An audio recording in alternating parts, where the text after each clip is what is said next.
isso, galera. É a história do Brasil. A gente vai trabalhar. Deixa eu falar rapidamente para quem vai fazer o CFO algumas coisas importantes. O concurso de bombeiro ele tem uma mudança significativa, que é a seguinte. A UERJ, historicamente, ela aborda as questões de história do Brasil por um eixo interpretativo. Isso significa dizer que quando ele perguntava, por exemplo, sobre... Vou dar um exemplo aqui, tá? A abdicação de Dom Pedro I do trono, que é a saída de Dom Pedro I, tá? Ele falava, nas relações sociais, o processo imperial e o aumento da desigualdade social se colocava como uma questão latente. Identifique abaixo os elementos que foram fundamentais para a saída de Dom Pedro I. Aí você ia ter que interpretar muita coisa, você relacionava com o texto. A UERJ, ela prezava pela interdisciplinaridade e pela multidisciplinaridade.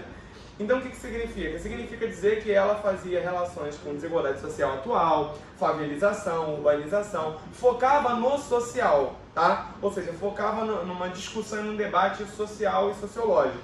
A FGV tem uma notícia horrorosa para vocês. Deixa que meu microfone cair. Tem uma notícia muito ruim para vocês. A FGV é o que a gente chama de banca camaleão, né? É uma banca que se adapta... Você que prende em algum lugar? Não?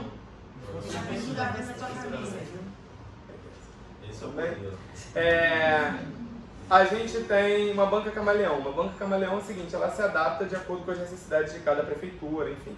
Então, não adianta buscar, infelizmente, lá nos sites que vocês estão acostumados, buscar assim, provas anteriores à FGV. Do quê? Porque a FGV, uma prefeitura, ela vai cobrar, né, uma questão específica. A FGV vestibular é completamente diferente.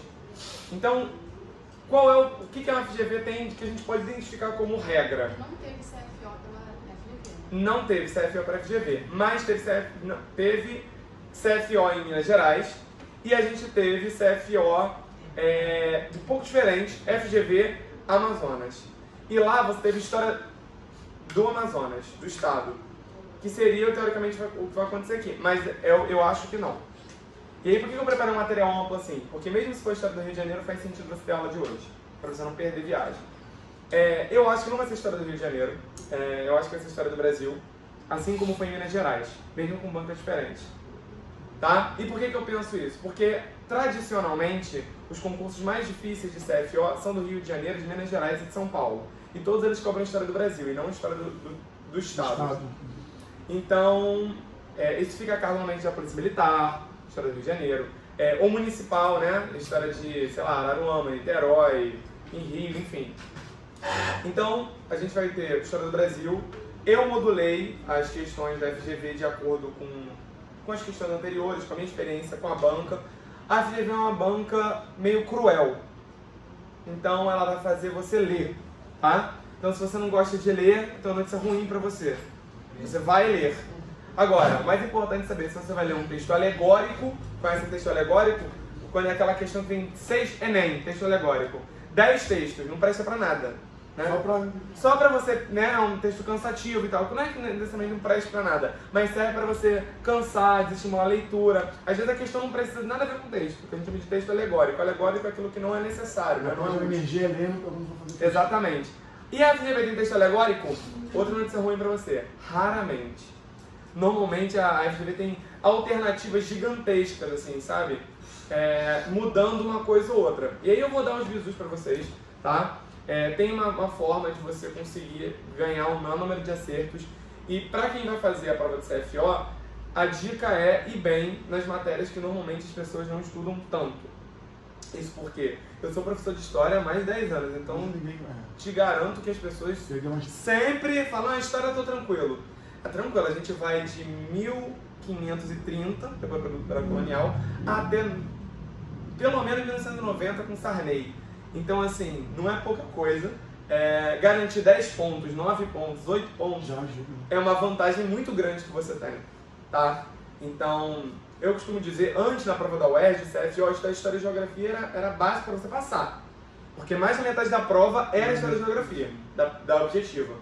Esse não é tanto, né? Mas ainda assim é uma prova de que a gente chama de peso, tá, vai, entre peso 1, 2 e 3, tá no peso 2 pelo menos, né? Porque são 10 questões, tá? Então vamos começar esse material aqui, não se preocupem em copiar, Você não vai tá? começar pelo começo, não? Vamos ver. Começar pela ordem. Pela ordem já do pré-colonial. Ah, tá, desculpa. É porque eu só me baseei naquela foto ali. Ah, tá. Não, isso aqui é Se Comuna ele de tivesse Paris. bem Não, depois. isso aqui é o seguinte, é que eu sou meio chato com... Eu tenho um padrão meu de fazer o meu slide, fazer as minhas coisinhas, sou insuportável, né? Sou flamenguista, né? Sou muito chato, né? Eu tava assistindo suas aulas, assisti um pouco Você suas não conhece aulas no vídeo? na plataforma. Não, ela não. Tu já me Chegou cagou com a hoje, minha você cabeça. chegou e deu essa Coitado. realidade pro fome. Entendi. Eu percebi quando começou a marretar o Vasco, o Botafogo. Ah, entendi. Eu faço Exatamente. piada o tempo todo com futebol e eu sou meio maluco, gente. Desculpa aí. Mas é isso. Enfim, a gente vai começar do começo, tá? Eu vou dizer pra vocês, não precisa copiar tudo isso aqui. Não precisa. Até porque a gente vai... Por exemplo, pré-colonial. Eu vou aqui no quadro, vou explicar pré-colonial, a gente vai ficar com uma Mas a ideia. gente tem esse material impresso. Não, mas vocês têm o Daniel, Não, que vai enviar pra vocês. Beleza? Vou deixar ali disponível, copiar ali no computador do Murilo. E aí vocês podem pegar, tá? Tranquilidade. Pô, tem uma hora que você tá dois de você, é você mesmo? Cara, eu não vai falar isso pra ninguém, né? É porque eu tava, pandemia e tal, aí eu engordei, mas não conta pra ninguém. Agora você. Não, Seu sequei, irmão, né? seu irmão, seu irmão. Fiz um cooperzinho, comecei, sequei, entendeu? Mas é isso. Não sou atleta, não. Desculpa aí. Sou eu. Quando eu passar a dica ali depois, devagar, no particular, me passa a dica aí. Tá falam bom. aí pra. Tá bom, nossa, pra cara. secar? Tem aí o teste físico. Não, tem sim, eu só sei, mas aí tem além disso. Ó, seguinte, galera, deixa eu só pegar um pilotinho aqui. Esse aqui é o microfone, deixa eu pegar o piloto aqui. Ó, agora eu tô todo aparelhado, tô sentindo que eu tô no check-up. Pera aí. Vamos lá. Vamos começar do começo, né? E aí, aquilo que foi importante, você vai anotando, por favor, tá? Bom, primeira coisa, quando a gente estuda história do Brasil, a gente tem que fazer uma divisão para facilitar o nosso entendimento, certo? Então, história do Brasil a gente divide em período colonial, certo? Tem o período pré-colonial, vamos falar já. O período colonial, o período imperial, certo? Brasil Império, e o período republicano. Dentro desses três grandes períodos, vocês têm divisões, subdivisões. Mas para ficar mais claro agora, eu vou dividir dessa forma. Todo mundo consegue entender? Alguma dúvida? Ó, não dou aula pra quem tem cara de bunda não. Levanta a mão, fala, ó, não entendi. Tu tá pagando, entendeu? Tu tem que entender, tá? Vamos lá. O período colonial, ele não é o primeiro. Ele é o primeiro Tácito, mas ele começa com o período pré-colonial. Tudo que é pré é o quê? Antes, né? Por exemplo, o Fluminense venceu a pré-Libertadores, né? Não é Libertadores ainda, não tem competência para isso, mas está chegando lá, né? Está se esforçando. Período pré-colonial é o período que vem antes. Fala igual o show da Xuxa para mim, por favor, que eu me sinto bem. Fala antes. Ficou uma merda, né? Mas tudo bem. Eu passei. Não, horroroso. Fala de novo. Antes. Bacana. Quando vocês falam nada, vocês gritam, né? Não entendi. Ó, vocês têm aqui então o período pré-colonial, o período antes da colonização. Esse período vai de 1500 até 1530. Daniel, achei que o Brasil começasse em 1500. Não, vamos tentar entender rapidamente. Quando acontecem as grandes navegações, os países europeus, sobretudo na Península Ibérica, e aí quando eu falo Península Ibérica, eu estou falando Portugal e Espanha, vão para o além-mar, ou vão para o Atlântico, fazer o comércio, enfim. Um dos objetivos de Portugal é chegar até as chamadas Índias Orientais. A Índia que você conhece hoje, que era polo de comércio, assim como a China, tá? O Oriente. Então, o que acontece? Portugal passa pelos territórios que você tem hoje chamados de Brasil. Mas Portugal não fixa nesse território. Por quê? Porque não era o primeiro interesse, né? Você chega na festa, você vai começando a ter opções. Primeiro eu vou naquela cheirosa, mas tem uma antes. Quer dizer, se eu não conseguir nessa, seja sincero, se eu não conseguir chegar naquele, eu chego na... verdade, né? Ninguém aqui é hipócrita. Aí você chega, né? Quem tá solteiro, eu não tô casado, muito bem casado. E aí, não tô usando aliança por outro motivo. Não casei ainda oficialmente, né? E aí é o seguinte, você chega numa festa, vai lá, não conseguiu a primeira opção, aí você volta para a segunda. Sim, nós somos a segunda opção de Portugal, né? Eu sei que é triste, mas funciona, né? É um pé cansado, sapato ideal.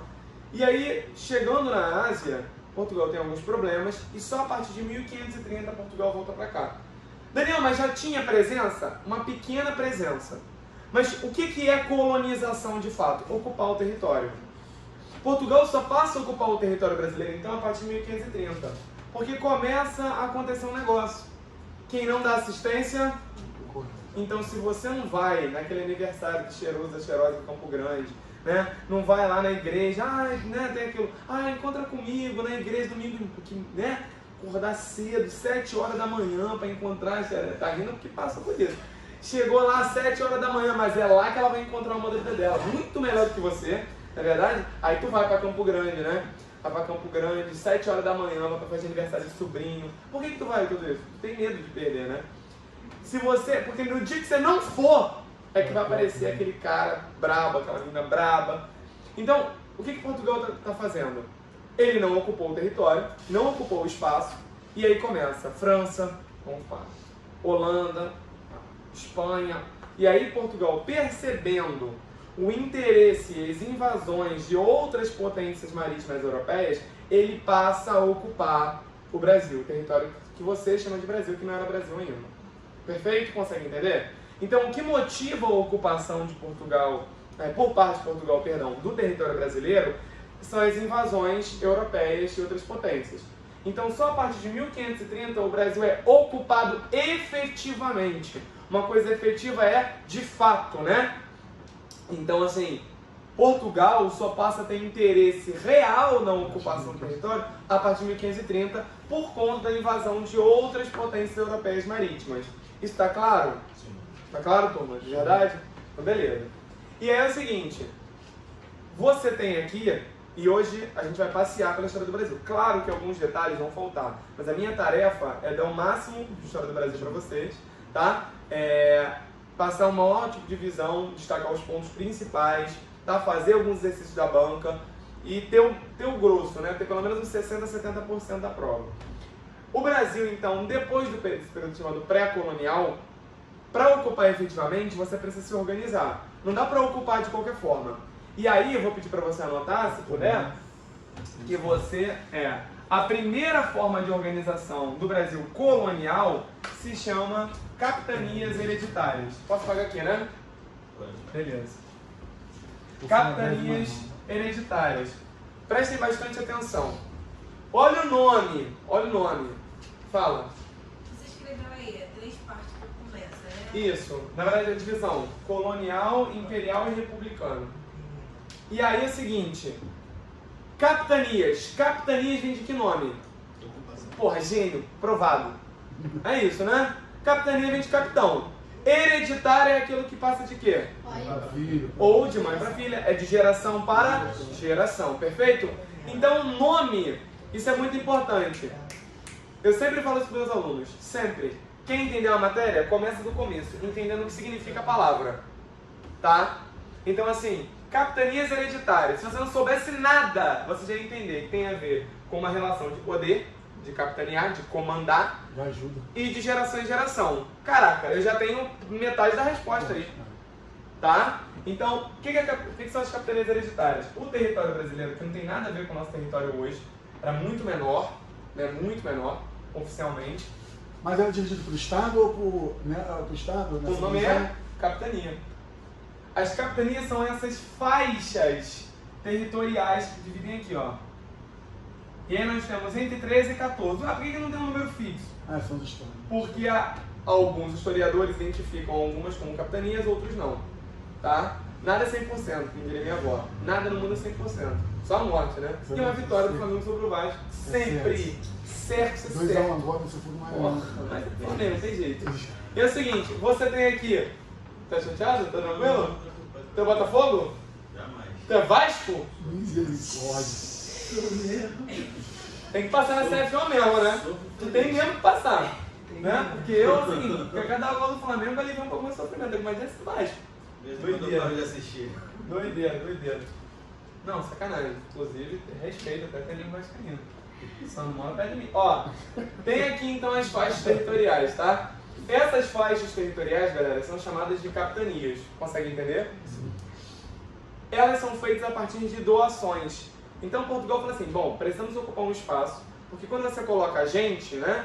aquela casa, aquele terreno que você comprou em Itaguaí, como é que você protege ele? Não é colocando cerca, né? Vão roubar tua areia, vão roubar teu tijolo, o que tu faz? Tu coloca a gente para morar. Isso ajuda. Então, ocupação é uma forma de dar segurança.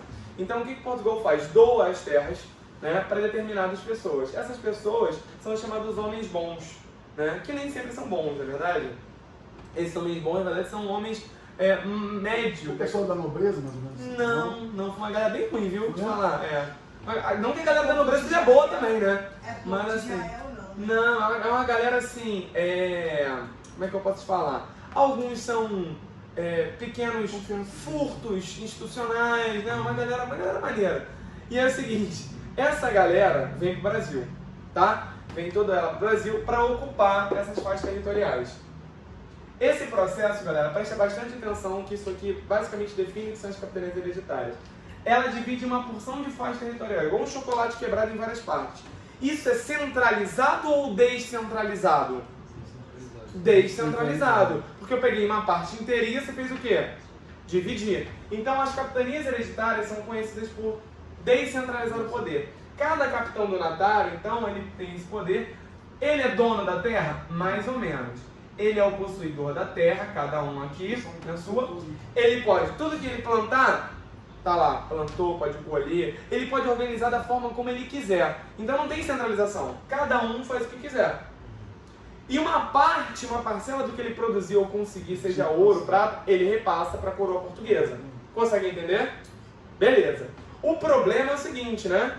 É aquela coisa, né? Cada um faz o seu. Chega no dia ninguém fez honra nenhuma, né? A verdade é essa. E aí, qual o problema? Você tem uma subdivisão diferente, cada um faz de um jeito. A verdade é que só 2 capitanias dão certo. Isso é importante. Só Pernambuco, que você conhece hoje como o quê? Pernambuco, e São Vicente. Ah, Daniel, São Vicente eu conheço ali em Baforro. Não esse. São Vicente é São Paulo, tá? São Vicente seria o estado de São Paulo, a cidade de São Paulo, na verdade. Então só 2 dão certo. Caramba, Daniel, só 2? Sim. Dá errado nas outras, muito errado. Tipo do capitão donatário de Salvador ser devorado pelos indígenas. Ele encontrou uma tribo indígena, decidiu encarar a rapaziada. Ele estava em 10, a galera estava em 10 mil. Ele não analisou muito bem. A primeira regra do soldado é analisar o território, né? Falou, ih, tô em mau número. Decidiu encarar, né? Não deu muito certo pra ele, né? Sorte dele, ou não, azar.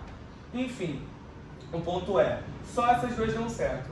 Daniel, quando é que muda? Quando é que as capitanias hereditárias, elas mudam? Primeiro, elas não acabam, tá? Não acabam completamente. Tipo assim, deu errado, e a galera falou, por que deu errado? Porque estava descentralizado. Cada um fazia uma coisa diferente, não dava certo. Então, se o erro era descentralizar, a correção era fazer o quê? Centralizar o poder administrativo. Perfeito. Então você centralizava. Como é que você centraliza o poder? Fala pra mim. Governo geral. Muito bom. Mas como é que é? Quando você está na sua casa, você fala assim, cada um está tendo uma opinião, como é que você centraliza o poder? Vale a partir do momento que você centraliza o poder, o que vale é o que você. Tem gente que grita, né? Tem gente que grita, tem gente que surda, né? A minha mãe sempre centralizou o poder lá em casa com uma porrada em cima da pia. Entendeu? Ela centralizava absolutamente toda a discussão. A minha avó xingava. Eu adorava. Sua avó xinga também? Minha avó ela bate a tampa da panela para... Perfeito. Quando eu era moleque, minha avó estava viva, era um dos lugares que eu mais gostava de estar na casa da minha avó. Minha avó tinha autoridade para xingar o meu pai e ele não podia falar nada. Eu ficava, mamãe, ela, cala a boca! Eu adorava, né? Eu era pequeno, porque é um lugar maravilhoso. A senhora sentada o dia inteiro de andadores, falando com o homem, né? Meu pai, e eu me vingava ali do meu pai, né? Minha avó centralizava o poder gritando. Nesse caso, o governo geral não vai gritar, mas vai dar uma segurada no poder. Como? Lembra que as capitanias hereditárias, elas não acabaram, elas continuam aqui. Só que agora nós vamos ter uma pessoa responsável exatamente a responder. Um governador geral, tá? Então presta atenção. Fazendo uma revisão rápida aqui. Pré-colonial de 1500 a 1530, certo? Começam as invasões estrangeiras, certo? Começa a chegar de novos interesses. E aí o Brasil vem Portugal vem necessidade de ocupar esse território. A primeira forma de organização social para ocupar o território são as capitanias hereditárias. São divididas em faixas territoriais. Dá certo? Não. Porque centralizado ou descentralizado? Descentralizado. E aí vem o governo geral. Vai fazer o quê? Centralizado. Isso, finge que está aprendendo. Aí o governo geral vai lá e centraliza, certo? Centraliza o poder. Aí, Daniel, eu preciso gravar o nome dos governadores gerais? Depende. Vai fazer a CFO? Não precisa. Vai fazer a ESA? Precisa. Tá? E aí, é o seguinte. Quantos anos você tem? Só pra saber um negócio aqui. 14. Tá. Então eu vou dar 2 dicas pra vocês aqui, ó. Dica. Vocês conhecem mnemônica? Não. Mnemônica é quando você usa alguma técnica de memorização, tá? Vou falar uma aqui que é tranquila, que é o seguinte. Daniel, todo doidinho morde, pra lembrar do governo geral, tá? Já falei isso em vídeo, eu acho. E falou outro também. Falei, mas aí eu vou Mas deixar é isso. coisa dele. Isso. Todo doidinho morde, mas fica depois repetindo. Mentira, não. Depois você pede spoiler pra alguém. Todo doidinho morde, tá? Todo doidinho morde, não é verdade? É? Não sei. Perguntei. Todo doidinho morde. Galera, brincadeiras à parte, ó. Todo doidinho morde. Nome dos governadores gerais: Tomé de Souza, Duarte da Costa e Mendes de Sá. Daniel, vou fazer a CFO. Preciso ficar gravando isso? Não. Vou fazer a ESA. Preciso? Precisa. Prova da ESA é assim, né? Prova da ESA é ali, ó. Data, gravar data também. Data, nome, que a gente Mas vai... você cai muita data? Ah, 1900 e não sei o quê. Não, cai o contexto histórico, mas a da ESA é uma que a gente chama de história factual, né? É absurdo. Enfim, meus pesos, né? Boa sorte, inclusive, vai dar tudo certo, já deu. E é o seguinte, a Arrascaeta no controle é nós. Ó, governo geral, concentração de poder. Esse governador geral aqui, turma, ele vai, então, centralizar esse poder. É durante, inclusive, esse poder, esse período, que a França, por exemplo, invade as invasões estrangeiras. A gente tem 2 principais. A invasão francesa, que se divide em 2. França Antártica e França Equinocial. França Antártica é onde? Rio de Janeiro. Rio de Janeiro. França Equinocial, Pernambuco. sabe? Pernambuco. Salvador. Pernambuco. Começa Salvador, mas aí é outra, holandesa. E é o seguinte, Equinocial em Pernambuco e Maranhão, aqui França Antártica, Rio de Janeiro. É nesse período, por exemplo, que os franceses são expulsos, né? Inclusive o nome Estácio de Sá, né, é um nome do verdadeiro líder do movimento. Eu sou desse bairro, era minha, né? Cara da Morada Estácio. E aí Estácio de Sá, né, vinculado parente de Mendes de Sá, vai ser o responsável por fundar a cidade de Rio de Janeiro, por exemplo, com a expulsão dos franceses. Então, esse período do governo geral é um período importante para a expulsão das invasões estrangeiras do Brasil, de concentração de poder. Ele centraliza o poder que antes estava descentralizado das capitanias hereditárias. Tá claro isso para vocês? De verdade? Tranquilo? Posso prosseguir? Então vou prosseguir, hein? Bom, e aí já vou fazer a meia culpa. Daniel, mas existiu uma invasão que aconteceu... Galera, tô falando aqui pra você o importante, a creme de la creme, sabe? O importante mais importante. A gente tem 2 horas, eu decidi focar no mais importante pra vocês, tá? Então, o mais importante estou passando pra vocês. Vocês vão ter o vídeo, vou deixar meu contato pra vocês. Quando eu comecei a ler, tava falando de feudalismo, começou em feudal. Mas é...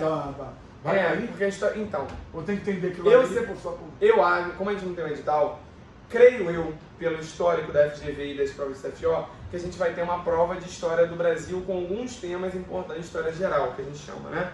Então, assim, a gente começa de feudalismo porque é tácito de vestibular, a SpaceX cai feudalismo, por exemplo, cai a Idade Antiga, né? Não cai nem feudalismo, cai antes, cai Império Romano, cai, né? Então, assim, é uma prova difícil, a gente passa o amplo. Eu acho, minha opinião, minha evidência aqui, eu acho que vai cair a história do Brasil maciçamente, 70%, 80%, e o imperialismo, Primeira Guerra Mundial, no máximo ali uma Segunda Guerra, Guerra Fria, se for o caso. Acho que não vai apelar para uma Revolução Francesa, acho que não. Não, acho que vai pegar a história contemporânea. Mas enfim, deixa eu ver se funciona isso aqui. Só para me sacanear, né? Perfeito. Pelo menos aqui dá para fazer. Galera, o governo geral centraliza. Daniel, você botou aqui escravidão moderna. Por que você não botou só escravidão? Alguém consegue me dizer por quê? A escravidão moderna é diferente da escravidão antiga, né? Sim, esse é um ponto fundamental. Galera, o sistema escravista, ele não é exclusivamente português que acontece no Brasil. Ele acontece nos Estados Unidos, por exemplo, né? Acontece no Caribe, né? Acontece nas Américas. A escravidão indígena também. Mas nesse caso a gente vai focar na escravidão negra de origem africana e caribenha no Brasil. Vou dar um bizu rápido, porque é um tema muito profundo, mas a gente não tem tempo, infelizmente, mas vamos tentar entender. Escravidão, eu não estou falando que é bom, mas sempre existiu, tá? O Vasco foi há bastante tempo também, né? Ninguém reclama, quer dizer, eu reclamo. E é o seguinte, a gente tem a escravidão acontecendo, infelizmente, durante toda a história da humanidade. Por exemplo, se você, para quem é cristão, já leu a Bíblia, com certeza já passou pela parte onde as pessoas são feitas de escravas. A gente tem os escravos do Império Romano, certo? Então a escravidão, ela acontece na antiguidade de uma forma, né? Os gregos, por exemplo, na Grécia Antiga, aquela platônica, aristotélica, ali existe escravidão. Só que qual o tipo da escravidão antiga? Como é que ele é caracterizado? Basicamente, o escravo ali ele é feito ou por guerra ou por dívida. Então a escravidão por guerra é bem simples de entender, né? Eu faço uma guerra contra você, ou eu te mato, ou eu te faço de prisioneiro, de escravo. Certo? Ou por dívida. Você me deve, comete um crime e você vai cumprir esse crime sendo escravo. Então o que é o escravo na sociedade durante a antiguidade, de uma forma bem resumida? É a pessoa que por crime, por dívida ou por guerra, ela serve e faz os serviços que ninguém quer fazer. Então ela fica à margem da sociedade, mas existe uma diferença. Existem várias, na verdade. A principal delas é que ela é um ser humano. Então assim, ela é um ser humano que vai botar a luz no poste onde ninguém quer colocar. Ela é um ser humano que vai lá limpar as fezes dos animais da rua. Ela é um ser humano que... Quer dizer, é um ser humano que tem uma condição de trabalho ruim, péssima, horrível, compulsória, obrigatória, mas ela é um ser humano, tá? E a função dela é a execução do trabalho. A escravidão que acontece no mundo moderno é diferente. Por exemplo, quando Portugal chega até o território africano, primeiro que Portugal não chega no centro, no coração do continente africano. A África não tinha tribos, não. O continente africano tinha reinos e impérios gigantescos. E que tinham também escravos, tá? Mas não escravos. Mas aí fala, então tá vendo? Então foi assim, eles pegaram escravos. Não. Todos os países, Portugal tinha escravos, por exemplo, de guerra. A diferença é, eu não podia ter muitos escravos. Porque se você tem muitos escravos no seu país, eles vão se rebelar contra você. Então ninguém queria ter muitos escravos. As pessoas vendiam os escravos. Só que o que Portugal fez? Quando Portugal chega, Portugal paga pelos escravos. E não paga barato não, paga caro. Você ajoelha lá diante do reino do Congo, vai lá. É uma troca entre reinos. O reino de Portugal e o reino do Congo, por exemplo. O reino de Mali. É porque o Egito na época já era bem desenvolvido. Isso, mas e era basicamente muçulmanizado, já tinha trocas comerciais avançadas. E aí o que acontece?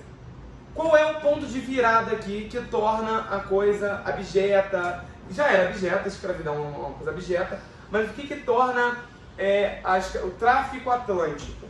Porque Portugal começa a ver que não dá lucro o trabalho do escravo. Porque teoricamente Portugal vai implantar a cana-de-açúcar aqui. Onde é que deu certo a cana-de-açúcar? Na costa africana. Então traz alguém que saiba mexer com isso aqui, o clima é parecido, traz pra cá. Só que nessa, Portugal começa a comprar e vender escravos. E começa a perceber que mais lucrativo do que o trabalho do escravo é fazer o quê? Comprar e vender. Então, presta bem atenção no que eu vou dizer, que eu vou te dar o pulo do gato. O escravo no tráfico atlântico negreiro é tão diferente da antiguidade porque ele é um objeto, ele é uma coisa. Vai ser um produto, vamos dizer assim. Ele passa a ser uma mercadoria. Ele é o que a gente chama em historiografia de escravo-coisa. Ele perde o seu sentido humano.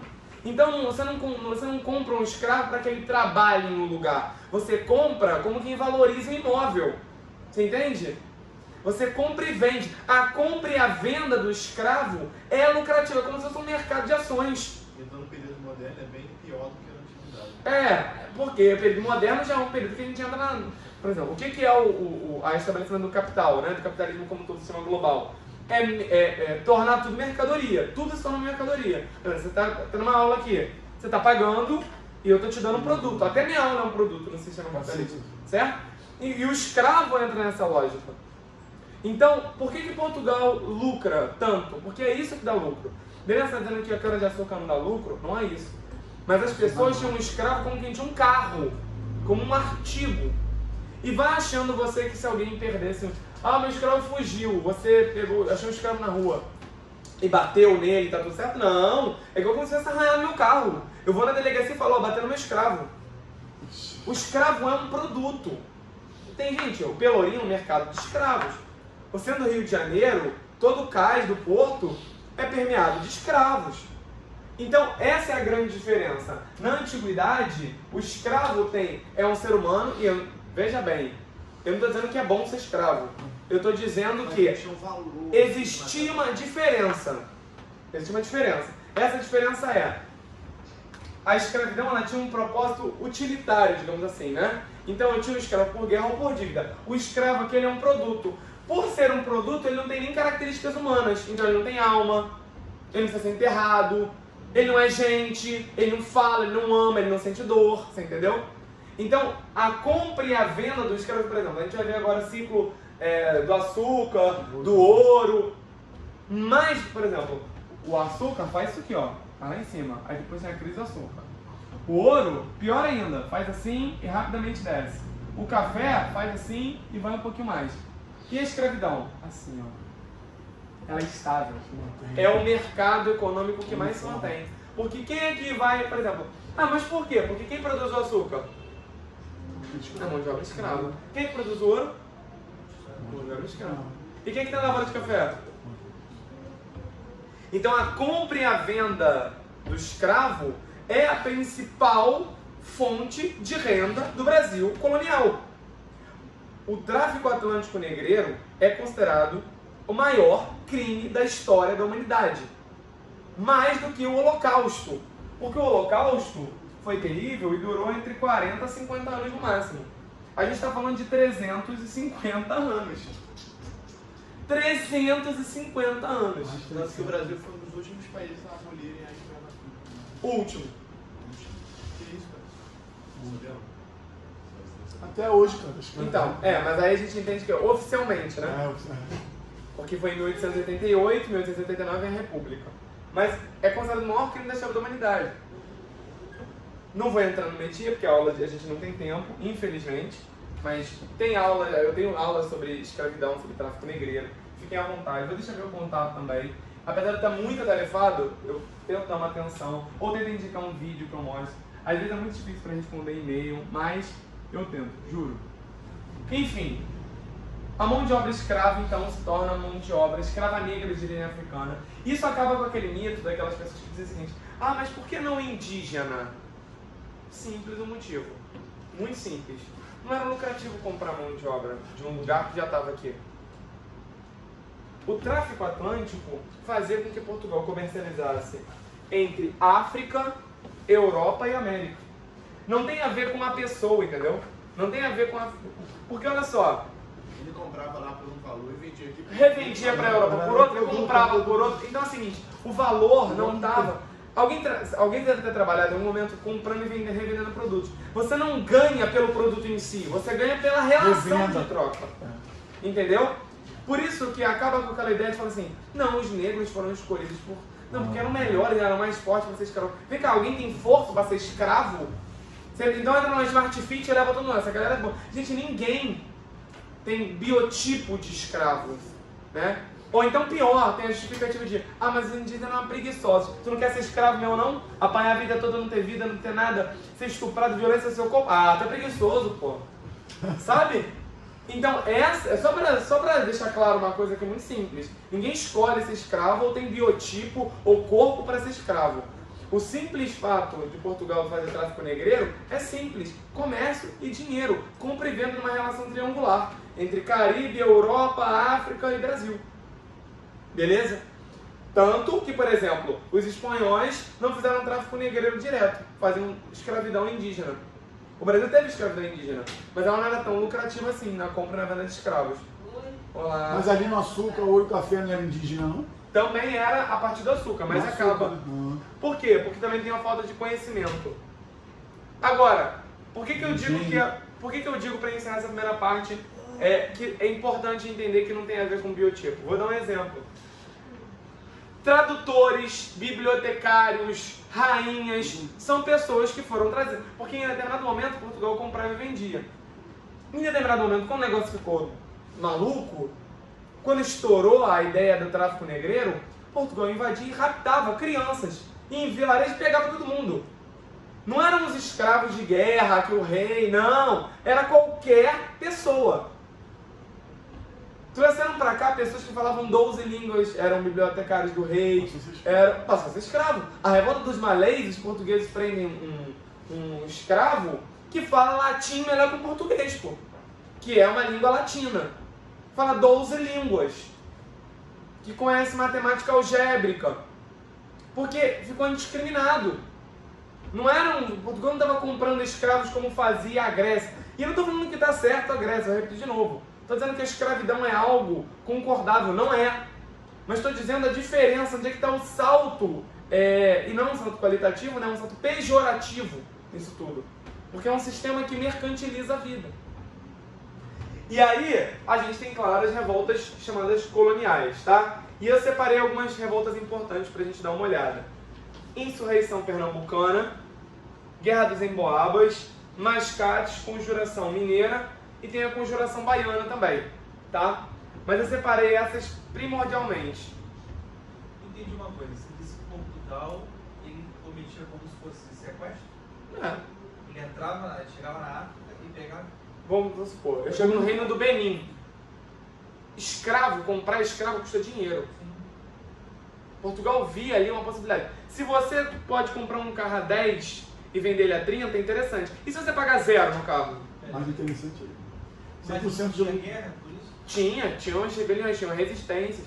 Só que o problema é que Portugal tinha uma coisa, uma vantagem, que os continentes da África... E lembra que eu falei? Portugal não entrava no Reino do Benin, só no imperialismo, só na costa. Tinha pólvora, tinha força bélica. E não tem a ver com o desenvolvimento de um lugar, não. Os Incas, há 3.000 anos atrás, tinham água encanada e esgoto, coisa que a Inglaterra, em 1890, 1900, não tinha. Não tem a ver com o desenvolvimento de pessoas, tem a ver com poder bélico. Com poder bélico organizado você consegue. Pra não entrar, não vai entrar, tá? De verdade, mas só para dar um exemplo claro, a guerra da Rússia na Ucrânia. A Rússia não é nem a quinta economia da Europa, mas tem uma força bélica absurda. A Rússia não tem uma economia forte, uma economia inclusive muito parecida com a nossa. Mas, Tá tocando terror. mas tem força bélica, tem estrutura armamentista. Muito. Tem Quer dizer que você bastante. é a maior potência. Mas você não precisa ser a maior potência de desenvolvimento para ganhar uma sim, guerra. Entendi. Entendeu? Esse que é o ponto. O Vietnã que, né, os Estados Unidos pediram para o Vietnã. Então é o seguinte, eu vou destacar aqui, eu vou deixar que vocês percebam, eu vou destacar aqui pelo menos uma dessas, duas na verdade, né? E eu vou deixar para que vocês pesquisem a Insurreição Pernambucana, mas eu vou deixar aqui como dica. Guerra dos Emboabas, Mascates e Conjuração Mineira. Rapidamente, Guerra dos Emboabas e Guerra dos Mascates. A Guerra dos Emboabas é um conflito entre os indígenas, tá? A guerra entre indígenas e brasileiros, se é que a gente pode chamar assim, paulistas, sobretudo na busca de ouro, e os portugueses. Então, os paulistas, chamados bandeirantes, o movimento bandeirante, começa, no ciclo da mineração, a fazer determinados caminhos do ouro, certo? Em algum momento, a coroa portuguesa quer dominar esses caminhos, essas rotas comerciais. Emboaba, em Tupi-Guarani, quer dizer estrangeiro, quer dizer forasteiro, que é como eles chamavam os portugueses. E aí os brasileiros adotaram esse nome. Então é uma guerra que acontece. Guerra dos Emboabas, Tupi-Guarani e Emboaba quer dizer estrangeiro, é como os indígenas se referiam aos portugueses. Os paulistas, bandeirantes, estavam fazendo algumas rotas para achamento do ouro, e isso se confronta com os interesses da coroa, que não quer que os paulistas cheguem antes do que a própria coroa para fiscalizar o que está acontecendo, certo? Outra guerra que eu vou destacar é a Guerra dos Mascates, que é uma guerra comercial, tá? A Guerra dos Mascates é uma guerra que acontece, sobretudo, em Pernambuco. A gente tem Olinda e Recife, certo? Olinda era a capital, era um lugar conhecido pela grande produção de açúcar, certo? A gente tem Recife como um polo comercial. Recife começa a se desenvolver como comércio, mas não como os grandes oligarcas do açúcar. E aí Recife quer ter mais importância, quer ser cidade, quer ser capital. E aí começa um confronto. Mascate é uma forma pejorativa de chamar um comerciante, né? E esse mascate aí, né?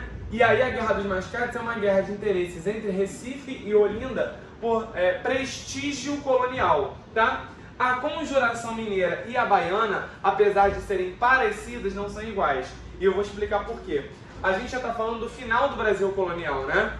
O Brasil colonial, no seu final, ele tem uma inclusive, deixa eu estar aqui. Só um minutinho.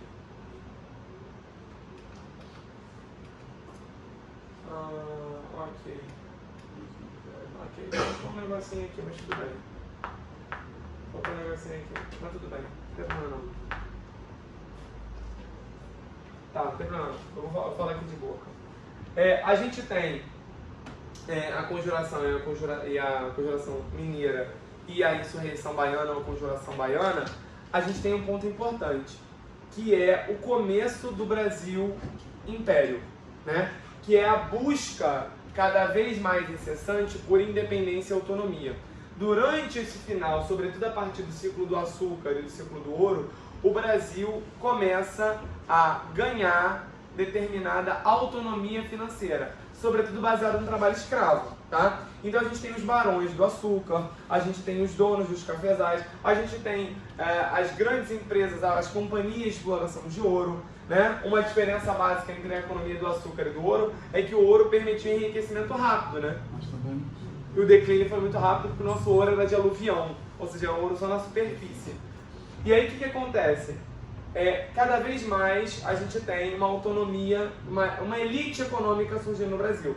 Essa elite econômica é uma elite latifundiária, ou seja, com grande... Todo mundo sabe o que é latifúndio?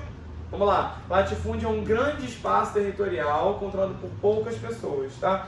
Muita terra para pouca gente, muita gente sem terra nenhuma. Desigualdade social. E aí é o seguinte, essa galera, essas elites coloniais, elas começam a entender, sobretudo pelo que está acontecendo na Europa, e o que está acontecendo na Europa naquele momento. As ideias liberais estão correndo o mundo, né? Por exemplo, a Conjuração Mineira, 1789, acontece no mesmo ano que o quê? Revolução Francesa. E quais são os ideais da Revolução Francesa? Liberdade, igualdade, fraternidade, mas sobretudo liberdade para quem? Econômica. Então o liberalismo econômico, sem intervenção do Estado na economia, né? O mercado se autorregulando, é o liberalismo, gritando aos quatro ventos. Aqui no Brasil, a Conjuração Mineira é uma clara influência dessas ideias, né? O Brasil queria liberalismo econômico, as elites queriam liberalismo econômico, queriam menos Estado, não queriam nem ser, queriam ser além de independentes, elas queriam também, além de imperiais independentes, elas queriam ser uma república. Não era possível naquele momento, né? Mas é um reflexo daquilo. Por exemplo, a própria Conjuração Mineira, ela é realizada, a gente conhece o Tiradentes, que foi o famoso bucha de canhão, né? Porque a gente tem uma elite econômica mineira, inclusive a inspiração da bandeira de Minas Gerais, todo mundo conhece, né? Aquele triângulo vermelho, escrito Liberta quae será tamen, em latim, né? Quando eu era pequeno eu falava liberdade que será também, né? Eu disse né? isso. Tu também disse, acho que todo mundo, né? Liberta quae será tamen, que em latim significa liberdade antes que tardia, né? Liberdade antes do que nunca. E é o seguinte, o triângulo representa os três lados de liberdade, igualdade e fraternidade, né? Não à toa tem liberdade no nome da bandeira. Os inconfidentes da Inconfidência Mineira, eles eram de uma elite que estudou em Portugal, estudou na França, vieram influenciados pelas ideias liberais e revolucionárias da burguesia. Eles queriam propor uma nova burguesia que começa no Brasil uma elite econômica, influenciada pelo que está acontecendo na Europa, a buscar cada vez mais autonomia. A elite econômica, veja bem, não é o povo brasileiro que está pedindo, o povo brasileiro nesse momento era basicamente escravo, trabalhador, assalariado de mão livre, muito pobre. Por isso que a gente fala que a independência, né, tem até o livro, né, Os Bestializados, né, que é a independência do Brasil, né, tem que saber se é bestializado, tem que saber se é besta. Né? E aí nos livros bestializados, o autor fala, né, o historiador comenta, né, o povo brasileiro assistiu à independência bestializado. Ou seja, achando muito bonito, mas sem saber o que estava acontecendo, porque o povo não participou do processo de independência. A independência do Brasil ela é um movimento, inclusive, elitista, influenciado pelas ideias da burguesia europeia. Claro, Tiradentes, coitado, era um soldado, raso inclusive, né? Tinha esse nome pelas funções, ele era barbeiro, ele era o famoso faz-tudo, né? Vai fazer para fuzileiro? Vou falar igual eu falo quando dá aula para fuzileiro, o cara fala assim, o que faz um fuzileiro? Sabe o que faz um fuzileiro? Faz tudo, irmão, vai servir. É isso que faz um fuzileiro. No dia que você vai carregar uma maca, tu vai carregar uma maca. Fuzileiro trabalha, né? Uma vez eu perguntei, sabe quem faz um fuzileiro? Primeiro dia, né? Faz um tempão. Eu falei assim, sei, carrega fuzil. Eu falei, tu tá fazendo o próprio fuzileiro mesmo? Tu acha que vai carregar fuzil? Quem dera se carregar fuzil. Fuzil é pesado. No último caso. Nossa, no último caso vai carregar fuzil. Tu vai carregar muita maca, muita caixa, vai moldar muito móvel. Ih, vai fazer muita chupeta em carro. Vai trabalhar bastante, fica tranquilo. Mas boa sorte, vai conseguir. Fica calmo, fica calmo. A farda é bonita. Olha aqui. A gente tem aqui, na Conjuração Mineira, então, uma influência europeia. A independência do Brasil passa por esse processo. Mas tem outra coisa que está acontecendo na Europa também, além do liberalismo econômico que vai influenciar na Conjuração Mineira, que é o período napoleônico. Depois da Revolução Francesa, tem o seu fim, né? Quando a Revolução Francesa acaba, quem assume é Napoleão, tá? Napoleão Bonaparte. E o Napoleão Bonaparte, ele era um imperialista. O que é um imperialista? Sabe a diferença de reino para império? Vou explicar rapidamente em 5 minutos. Não. Reino é delimitado. Tá lá, reino. Império tem que ser sempre militar, sempre. Não tem império que não seja militar. Império Romano, militar. Império Austro-Húngaro, conquistador de terras. Todo império é militar. Napoleão era um general. Todo imperador é um militar. O império, como ele faz guerra, como ele é militar, ele está sempre em guerra, sempre conquistando o território. Tá? Todo império é necessariamente militar e está em expansão. É só lembrar, ó, ídolo do Vasco, Vini Pernambucano, reizinho, Vasco pequeno. Adriano, imperador, grande, entendeu? Vai entender a diferença rápido. A gente tem aqui, então... Calma. Daqui a pouco é almoço, eu vou embora, calma, relaxa. E aí é o seguinte, tu vem de vermelho e preto ainda, pô. Aí tu te quebra. De Adidas de vermelho e preto, pronto. Aí ele quebra. Tá pedindo. Pula que o mundo tá baixo. Ó, a gente tem aqui um processo de imperialismo na Europa comandado por Napoleão. Napoleão, ele faz um negócio chamado bloqueio continental. Daniel, o que foi o bloqueio continental? Vou responder igual a aluna respondeu pra mim, né? Na prova. Foi quando toda a Europa deu as mãos e bloqueou o continente. Dei 0,25, que eu achei bonito, né? Uma coisa meio depende de nós, todo mundo unido assim, né? Passando o mar, todo o mar Mediterrâneo. Mas não. O bloqueio continental é o seguinte, a França era a segunda maior potência militar, sobretudo no mar, da Europa. Mas quem é que comandava mesmo a Europa? Quem era a primeira? Inglaterra. Então a França estava ali, ó, segundo lugar. A França conseguia botar medo em todo mundo, mas não na Inglaterra. Fala. Tanto que na época de Napoleão Bonaparte, na época da França, ele tentava invadir as terras por terra. Sim. Porque no próprio mar quem dominava era, né? O Império Britânico era chamado mar, né? Perdão, a marinha ou o país a qual o sol nunca se põe. Sabe por quê? Porque a Inglaterra dominava de ocidente a oriente. Então, assim, o sol nunca se põe porque quando você, outro lugar já é sol em algum lugar onde a Inglaterra é dona. Ele tentou dominar o mar e se ferrou, teve que voltar a derrotar. Pois é. E olha que o Napoleão, ele era um jovem militar muito inteligente, formado com 17 anos, ele já era comandante das tropas especiais. Ele tinha uma sala um pouco maior do que essa aqui, né? Como se fosse um grande tabuleiro de xadrez. Para quem já brincou de soldadinho de chumbo, né? Ele tinha uma peça como se fosse um mapa mundi, do que ele achava que era um mapa mundi, para poder fazer. Era um grande estrategista. Mas em mar, a Inglaterra era muito forte. Porque a Inglaterra era o seguinte: tem pirata roubando a Inglaterra. O que a Inglaterra vai fazer? Matar o pirata? Não vai comprar. Não, muito bom pirata você. Vou pagar e vou comprar. Se fosse corsário o nome disso. A Inglaterra era assim. Se você já viu Piratas do Caribe, você viu que era isso, era comum. Ao invés de você expulsar o pirata, você fala assim: caraca, é o seguinte, pirata, eu vou te pagar para trabalhar para mim. E aí você rouba um francês, rouba um holandês, metade é meu, metade é seu. Isso é Inglaterra, pô. Inteligente, não. Pô, safado também, não vou concordar, né? Assim, inteligente, mas aquele 1% completamente vagabundo.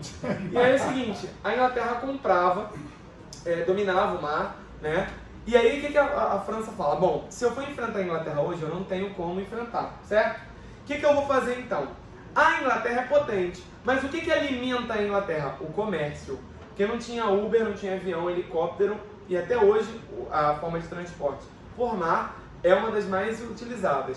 Então a Inglaterra era a dona da parada no comércio, que era o que já alimentava o mundo na Idade Moderna e na Idade Contemporânea.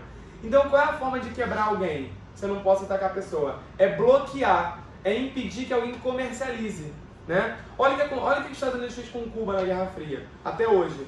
Não vou fazer nada. Bloqueia economicamente. Todo mundo negocia com os Estados Unidos, certo? O padrão da moeda mundial não é mais o ouro, é o quê? O dólar, certo? Então, se você compra em dólar, você não pode negociar com o país. Pô, o país tá ferrado. Isso é um bloqueio econômico. Você acaba com o país. Todo mundo precisa comercializar. Todo mundo tem que usar um Visa, todo mundo faz um Pix. Certo? Ou seja, tudo usa mercado em dólar. Se você fizer isso, se você comercializar com Cuba, não vai poder fazer isso. Ou seja, ninguém passa a negociar. É um bloqueio cruel, inclusive. Napoleão já tinha pensado nisso. Né? O bloqueio continental é simples. Eu não posso ganhar da Inglaterra, mas eu posso ganhar de Portugal. Eu posso ameaçar a Espanha. Eu posso ameaçar... Então ele fala, é o seguinte, quem comercializar com a Inglaterra eu invado. E o exército napoleônico era muito temido. E ele invadia, viu? O homem invadia. O bloqueio continental, vamos dizer que é como se fosse o inverso do pacto colonial? Não. O pacto colonial é quando a colônia se negocia com a metrópole. O bloqueio continental era uma estratégia de guerra de Napoleão para dizer o seguinte, para isolar a Inglaterra, para enfraquecer a Inglaterra. Ninguém comercializa com a Inglaterra, quem comercializa é invado. E Portugal era um dos maiores comerciantes com a Inglaterra. Portugal virou dependente economicamente da Inglaterra, inclusive. E aí o que acontece em 1808? Portugal mete o pé pro Brasil fugido, não como alguns filmes retratam, né, como se fosse um barquinho com, né, Dom João VI comendo um frango desfiado, não era bem assim, até porque para cá vieram a maior biblioteca das Américas, né, que é a Biblioteca Nacional, veio para cá o Banco de Portugal, né, veio para cá o padrão aurífero inteiro, veio para cá o documento, veio para cá toda a estrutura jurídica, né, então veio muita coisa para cá, não dá para trazer tudo isso numa traineirazinha, né, com peixe ali, não tem como. Bastante coisa. Mas isso acontece em 1808, a fuga da família real para cá, para o Rio de Janeiro, para o Brasil.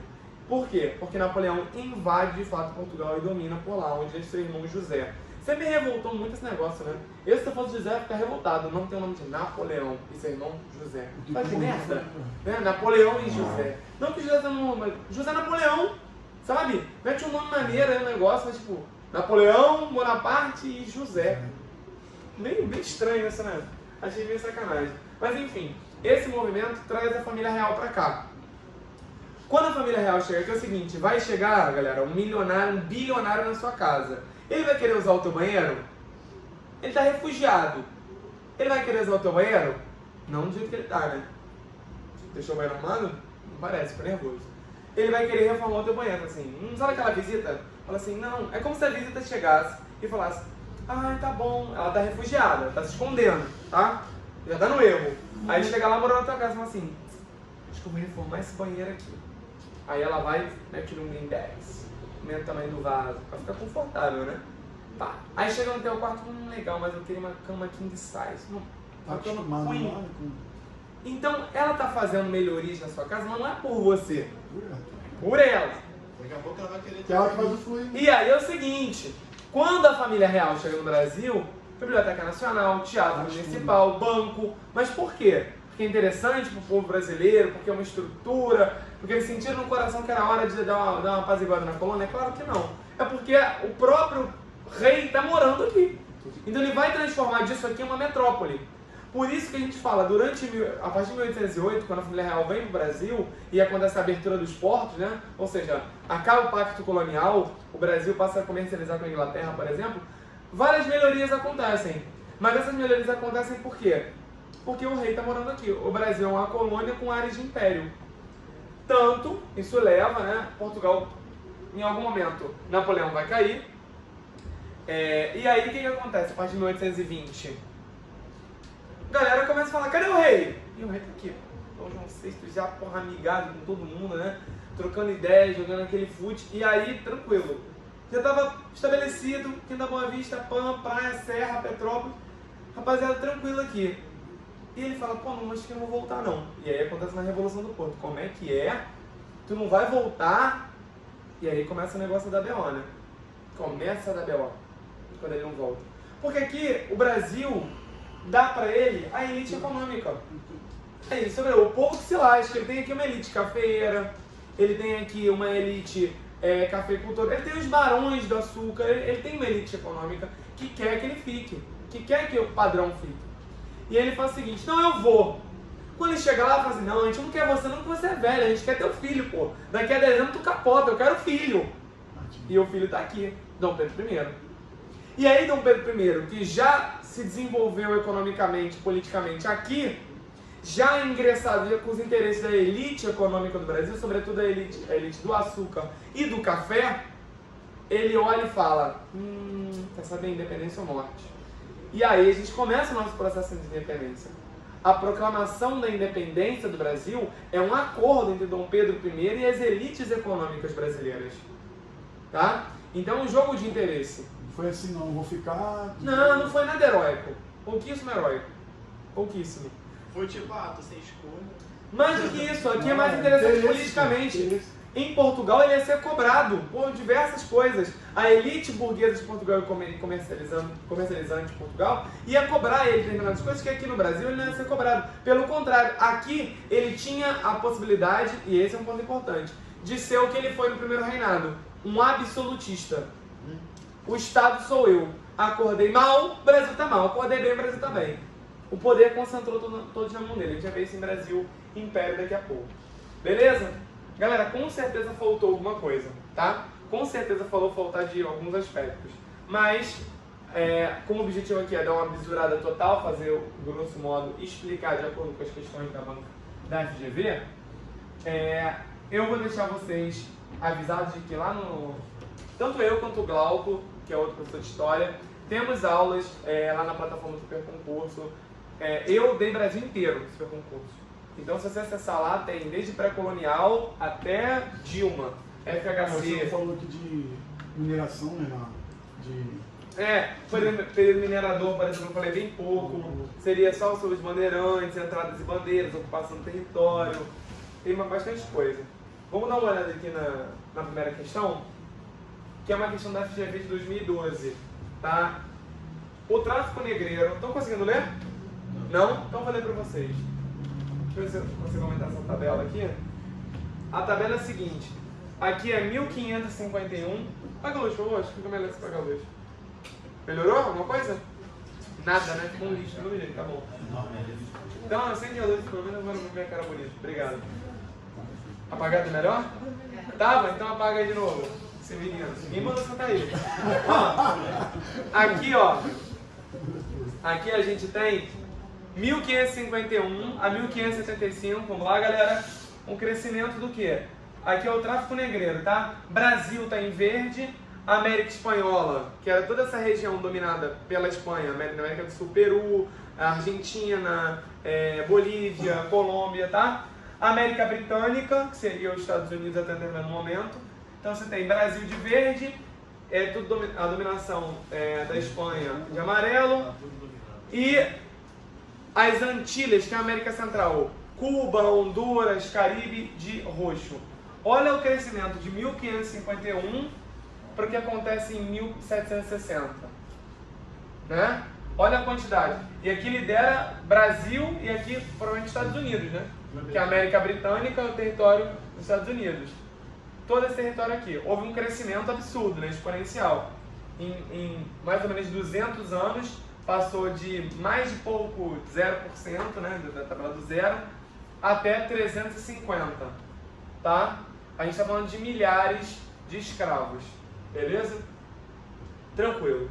O tráfico negreiro, estou lendo agora para vocês a questão, foi um dos mais importantes elementos do domínio colonial entre os séculos XVI e XVIII.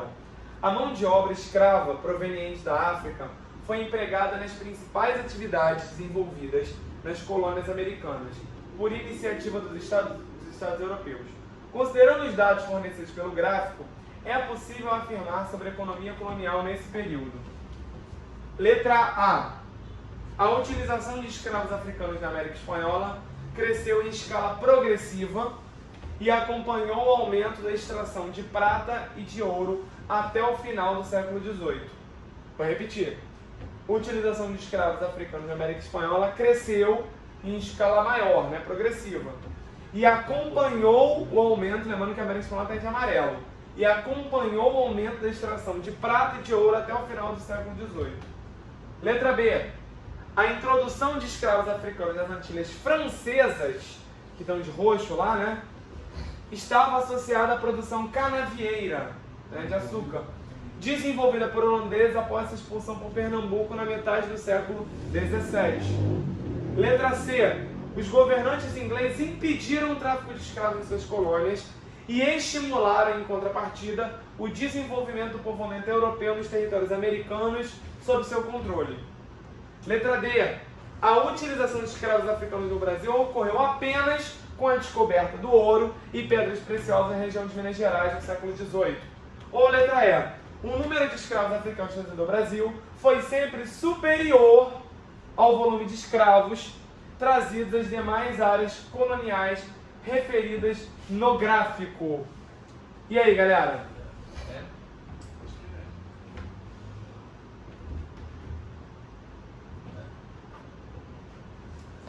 Vou dar aí Antilhas Francesas estão de roxo.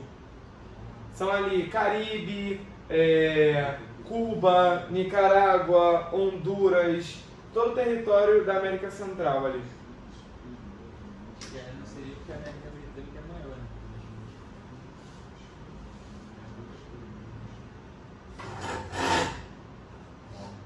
A título de curiosidade, estão achando fácil ou difícil a questão? É porque parece que tem semelhanças ali na resposta. Bom, Né? antes de a gente Certo. fazer, vamos fazer uma análise da questão aqui rapidinho. Sabendo que o texto é importante. É muito. Então o texto é importante. Sempre acompanhado de um gráfico. Talvez na prova de vocês não tenha gráfico, mas o texto é fundamental. A FGV não fala nada se não for importante. Então leia o texto. Tá? Não tem texto para ser jogado fora. Outra coisa importante. Todas as informações parecem elas muito precisas. O ponto é, a minha sugestão quando as questões são assim é a seguinte. Tenta se ater às palavras somente, exclusivamente, tudo que deixa tudo muito tácito é complicado. Tipo assim, o Brasil foi somente, a Inglaterra exclusivamente, porque aí você exclui tudo. Então eu tomaria cuidado, e eu também tomaria cuidado, além dessas palavras, com afirmações muito, como é que eu posso dizer? Quando a afirmação... Porque ele está afirmando tudo, né? São todas afirmações, não tem mais relação, né? São todas afirmações. Mas primeiro, tem ali como excluir, e a outra, tem uma compatibilidade de olhar o gráfico. Ali tira essa possibilidade. Olhando o gráfico, galera, dá pra matar pelo menos uma, dá pra tirar uma alternativa daí. E olhando isso que eu acabei de destacar, dá pra tirar outra.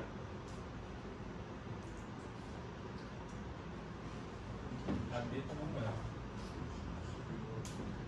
Acho que é B.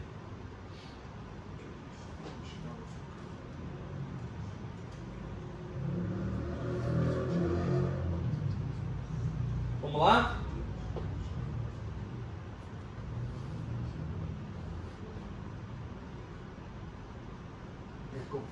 Caramba, parece que todos estão... Caraca.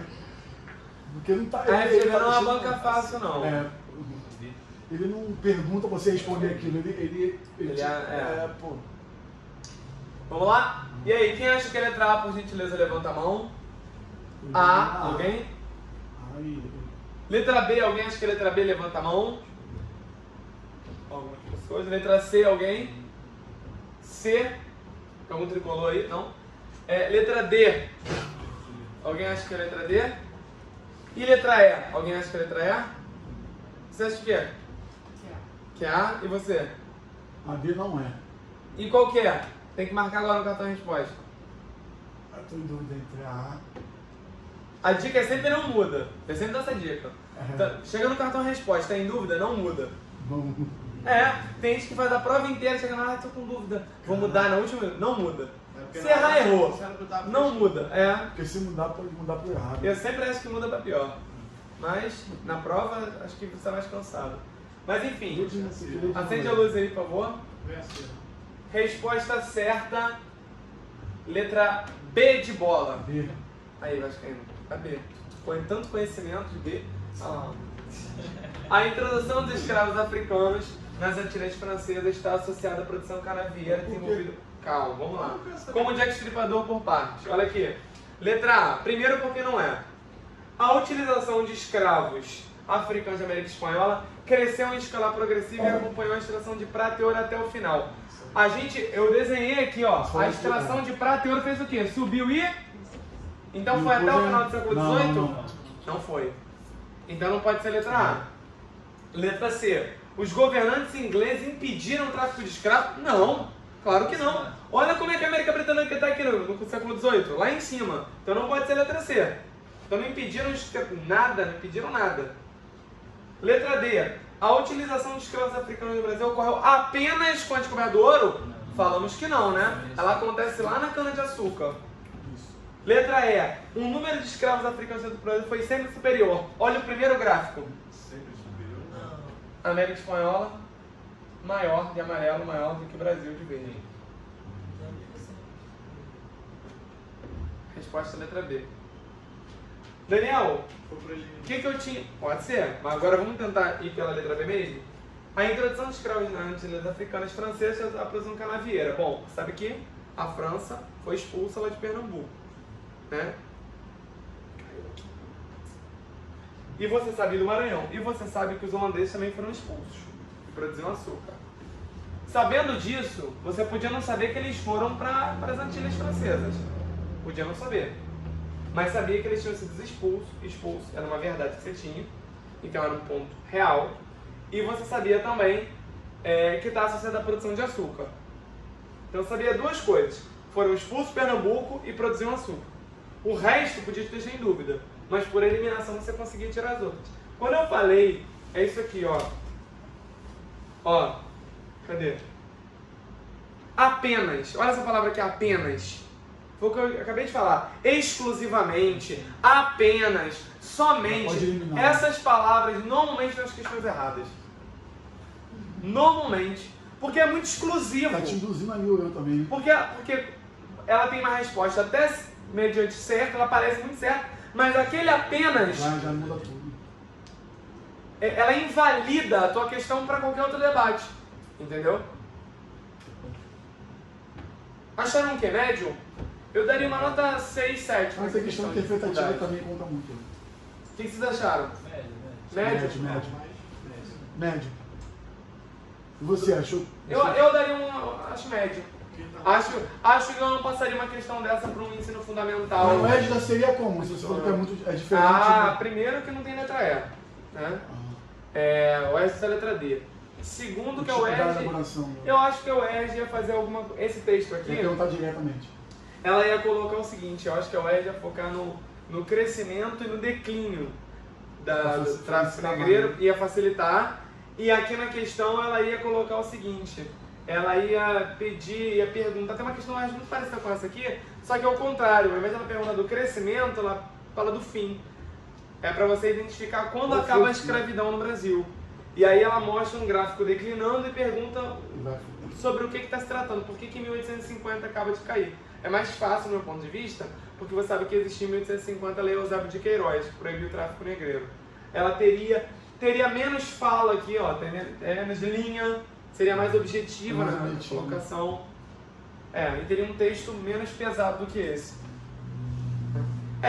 Aumentou, ficou mais difícil, a prova realmente ficou mais difícil, inegável. Vamos para esse império que a gente não tem tempo a perder.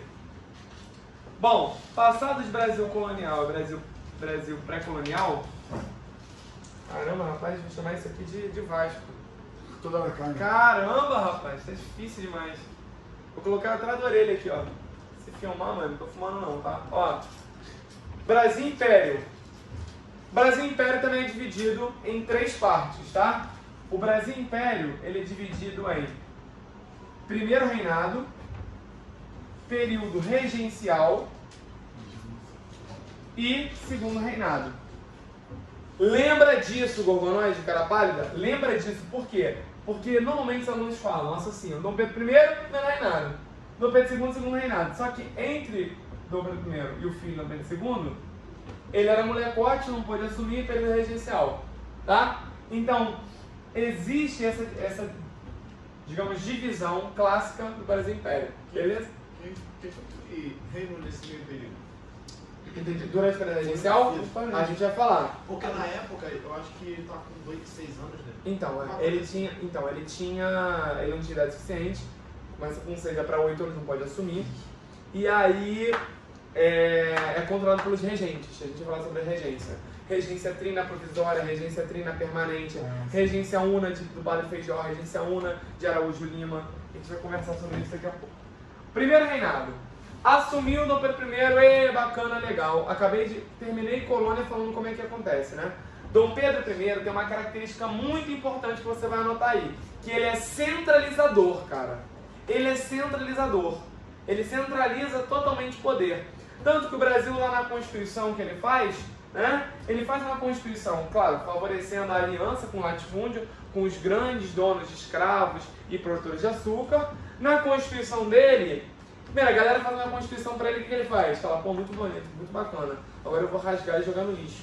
Fez ele a própria Constituição, e lá tem o Legislativo, tem o Executivo, tem o Judiciário e tem o quê? O Moderador. Ué, quarto poder, quando você vira pro fulano e fala assim, pô, dá uma moderada. O que é moderar? Dá uma segurada aí. Segurada é um quê? Moderar algo é fazer o quê? Abrir e fechar a mão. Não. Deve Quase. né? Deve ter. Mas, calma, vamos pegar nesse gancho aí, gostei. Abrir e fechar a mão é uma atitude que mostra o meu o quê? Meu querer, a minha vontade, o meu... Objetivo. Várias coisas certas, algumas erradas. Poder, vontade, meu controle.